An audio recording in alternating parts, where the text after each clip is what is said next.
Hello fellow bird nerds, my name is Sophie and I'm a certified professional bird trainer, and I'm lucky enough to share my life with 4 female green-cheeked conures as part of my flock. This is Pickles and Scampi, and Olive and Louie are in the other room with the rest of the flock. And today I wanted to give you some of my top tips for new conure owners. It can be an exciting time, but also a bit of a stressful time when you first bring your conure home. So I want to set you and your bird up for success with my top tips today. Tip number 1 is to be realistic with your expectations, because your conure is not necessarily going to act like the ones that you see on social media. Now, I appreciate I am here today talking with 2 cuddly, cute little baby girls. However, not every conure is going to behave like this. Not every conure is going to talk. Not every conure is going to dance. Not every conure is going to want to lay in your hand and have tummy tickles. And that's fine, because they're all unique and individual little birds. Our conures, for the most part, aren't huge talkers. So Pickles says Pickles Pie, Scampi says Scampi, Olive says what and hey, and Louie says a variety of words like Kipling, Louie, come on, and that kind of thing. But they're not big talkers, and I'm not really that bothered, to be honest, because they didn't come into our lives because we wanted birds that talked, and it's not a great reason to go out and get one either. In terms of who likes tummy tickles, it's only really Pickles, and when she's really in the mood. We have had her for at least 6 years now, I think, and she's only really laid in our hands a handful of times, pardon the pun, so she's not really that bothered, and neither are the other guys. They do like to dance though. All of them do like to dance, but that doesn't mean that your one will. So make sure that you are not getting a conure because you've seen a conure on social media and you think they're going to behave the same way, because they probably won't. Now, it's really important not to force interactions when you are playing with your conure. If they don't want to step up, let them say no. If they don't want to be fussed on all the time or have scritches or anything, let them say no. Because when you allow your bird to say no, it gives them choices, and choices are so important when it comes to building up trust with your bird. If you don't allow them choices and options to say no and to kind of decide what they're comfortable with, you're probably going to end up getting bitten, you're probably going to end up with screaming birds, you're going to end up having trust taken out of your relationship, and you're really going to struggle to have a lovely bond. So don't force those interactions, and if you are struggling with your bird's behaviour, don't forget you can reach out to David and I at Best Behaved Birds. We offer our bespoke and affordable parrot training consultations. All the info will be down in the description. Now, here's a controversial one, which shouldn't be controversial. Before you get your bird out of the cage when you've brought them home, either target train them through the cage bars or train them to step up at the kind of cage door and things like that. Don't get your bird home and let them out of the cage immediately, because it's going to be nearly impossible to get them back in the cage without using force. If you're having to catch your bird up every time to get them back in the cage with a towel or a net, or you're having to chase them over there until they're exhausted so you can pick them up, you have very little trust with that bird. What we want to be doing is building up communication skills with our birds from day one. We can allow them to settle in for a moment, but if we give them options and choices to participate in positive reinforcement training, again, it's more valuable. The more choices we give them, the more opportunities we give them to make decisions and say, yes, I would like to participate, I would like to step up. That is where you are going to have a great relationship. And when we are doing this training, we need to make sure that we are using the most reinforcing treats possible. For example, if you want me to work for a salad, I'm gonna not do it. It's just not reinforcing to me at all. I don't want that. However, if you want me to work for pizza or a chocolate orange, I am going to be straight to work right on time. Now, I'm not suggesting that you should feed those things to your birds. However, we do need to make sure the payment method we're offering them is of value. My partner David, the parrot teacher, has a great video on a treat hierarchy test where you can actually work out what your parrot's favourite treat is. I'll leave that video down in the description for you to watch after this one as well. Something that comes with experience, but also as part of your research process before getting a conure, is to start understanding their body language. What does it mean when they're doing certain behaviours? You do need to be quite cautious when you are searching online, because again, some people misinterpret these things. Some people use outdated labels like being dominating or being lazy or being stubborn. Those words just shouldn't really be in the parrot world, to be honest, and we'll elaborate on that in another video. However, we need to know what our birds are trying to communicate with us when they're doing certain things, whether that's posturing, whether that's the feather positions, because that's a really big thing as well. You know, we don't communicate in conure, we don't know exactly what they're saying to each other.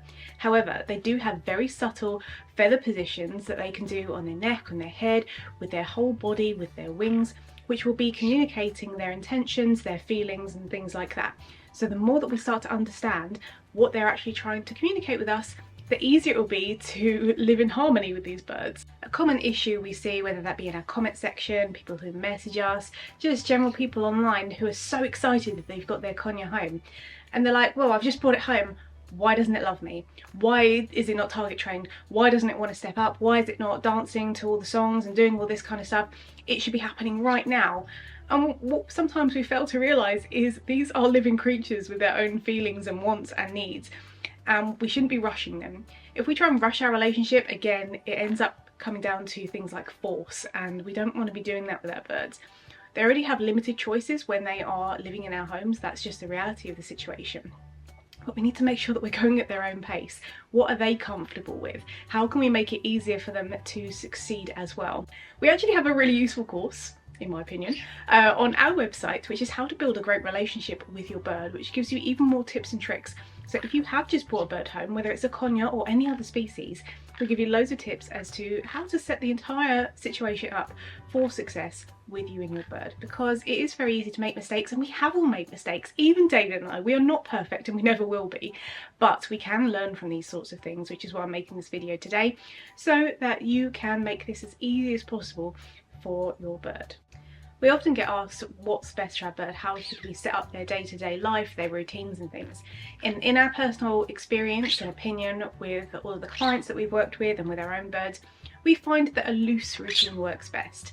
Some people say that birds should have no routine whatsoever, but we don't necessarily agree with that. They are prey species, and when there's absolutely no predictability in their day, that can actually increase stress and anxiety, which is not a good thing for our parrots. But equally, if there is too much routine, it's so rigid and everything always happens at the same time every day, that also creates anxiety, because then your bird is not adaptable to change. We like to try and meet in the middle. We try to keep our wake up times and sleepy times pretty much the same, or at least at the same distance apart. And then we also try our very best to keep meal times, so the breakfast and the sort of lunch dinner, roughly at the same times. They can vary a bit, and we're not saying it has to be, 9:01 is when they get their breakfast or anything like that, but we don't like to vary it by hours and hours on end. Again, can create some stress and anxiety if there's so much unpredictability that your bird has no idea when any resources are coming. They can't feel settled and safe. That being said, for things like training, enrichment, bonding activities, interactions with you, maybe you want to take your bird out in their travel carrier for a walk, all these different kinds of fun stuff that you can do with your bird, that could be totally random each day, because that's really exciting. It always builds reinforcement history, there's often treats involved, lots of good stuff and play and fun times. That can be different every day. We do recommend having it different every day, but also when you are working on behaviours, you need to have some consistency. So say for example, you're working on target training, you can do that every day, but maybe it's not always at 11 AM. Maybe sometimes you do it later on in the day and see how your bird responds. But we find that loose routines helps birds to have a bit of stability in their life, but not too much and not too little, because those things can cause you problems. Oh, stretchy wingy. It's also criminal not to say stretchy wingy when they do a stretchy wingy. That's my top conure tip. But what we also see with all of you amazing conure owners out there is you have grand plans. You want to do trick training, maybe harness training. You want to do smushy scritches and cuddles and all this awesome stuff with your bird. But what we would say is try and get the basics down first before you try and do all these grand plans with your bird. Stretchy wingy, because you need to have the basics in place if you're going to be able to set your bird up for success with some more complex things you'd like to train them in the future. Where we like to start off with all birds is a healthy diet. Now you guys, if you've seen my channel already, we do feed our birds a raw whole food diet, so they get loads of vegetables, sprouts, a small amount of fruit, nuts, seeds, grains, legumes, freeze-dried vegetables, flowers, herbs, spices, all this good stuff which is natural and bioavailable to keep them healthy. When you have a healthy diet, then you have higher treat motivation, you have a healthier bird overall who is willing to participate in the training and foraging that you want to offer them. I do have a very interesting video you might find useful, which is what my conure eats in a day, which is where we tracked what Scampi ate in a day. I think I called her a he in there because we didn't actually DNA test her until much later. So watch what Scampi eats in a day. That gives you a really good example of some of the things that we feed our conures, so you can get an idea of what might be best to feed your conure as well. We also want to make sure the environment is set up well. Have they got a nice big flight cage with loads of appropriate perching and toys that are appropriate too? Things like solar wood, balsa wood, palm leaf, mahogany pods, cardboard paper, rather than some of the undesirable toys out there like bells and mirrors and really hard woods that your bird may not chew, and plastic. We don't really want that kind of stuff in our bird's cage. We want things that they can shred. We can have maybe puzzle toys and things like that, which are going to be species appropriate for your conure. And we want to set up a really good cleaning routine as well. We spot clean our cages twice a day, and we do a full big clean of all the cages once a week as well. We wash up all the bowls once a day, so they are staying nice and clean. We don't leave them kind of getting grimy or anything all week. We want to make sure we're keeping things clean, but we don't have to be like mopping up every tiny little bacteria. We need to be sensible about it, and that's where having a cleaning routine can help to keep on top of the mess, because they are messy creatures, but we don't want them to be kind of having perches that have a build up of poop on. That's not ideal. We want to keep the environment clean because that will keep our birds healthy. If I had £1 for every time I mentioned the next point on my channel, I would be a very rich woman, but sadly not. Which is, find an avian vet and register your bird with them before you need them. I cannot stress this enough. I should just have this like tattooed on my forehead, because I can't tell you the amount of times that people have messaged me saying that my bird is sick or injured, blah blah blah. I haven't got a vet, what do I do? Find one before you need one, and that will take some of the stress out of a probably stressful situation if your bird is unwell.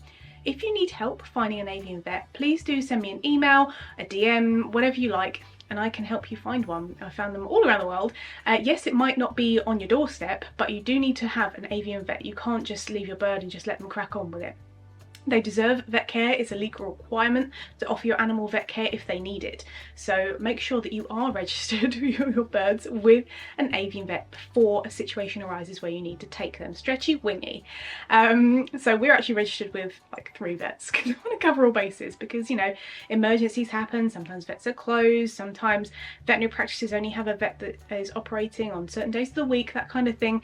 So be prepared. If you need help, please reach out, because we don't want anyone to be in a situation where they can't find a vet when they need one. We always say to every, what do you want? Do you want, we want scritches. Okay, fair enough. That's adorable. Yeah, pachow!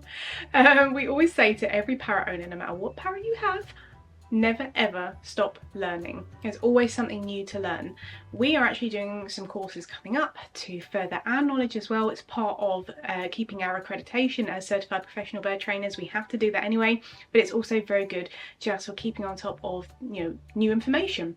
What is the latest best husbandry practices for certain animals? What is the best new training advice coming out? What is the best thing to feed your bird? You know, there's lots of information always coming out, and it's always best to keep learning, because one of the most dangerous phrases when it comes to keeping animals is, well, we've always done it this way, so that's just what we're going to keep doing. It's a very, very dangerous thing to do, because then we never have an opportunity to learn. We never have an opportunity to increase their welfare. Look for courses. You can take our own courses if you are interested in that. Again, as I said, loads of information is going to be down in the description after this video for resources for you to go and check out. But there will always be different things, and maybe you'll take a course or a webinar or a seminar or something like that, or you'll reach out to someone and maybe that information doesn't align with your values. That's okay. You can still take, you know, value from it in the sense that you don't want to do things in that way. What's important is to keep exposing yourself to new knowledge, rather than being like, well, I'm just set in my ways and I'm just going to keep doing it this way. Now, I know I said, you know, don't get Pickles on social media, but is Pickles Pied not adorable as a little ice cream? What do you need? Do you want your scam? If you have a green cheek conure of your own, please let me know about them down in the comments. And if you have any other top tips for new conure owners, I'd love for you to share with the community as well down below. But from me and Pickles Pied and Scampi, thanks for watching, take care, and I'll see you in the next one.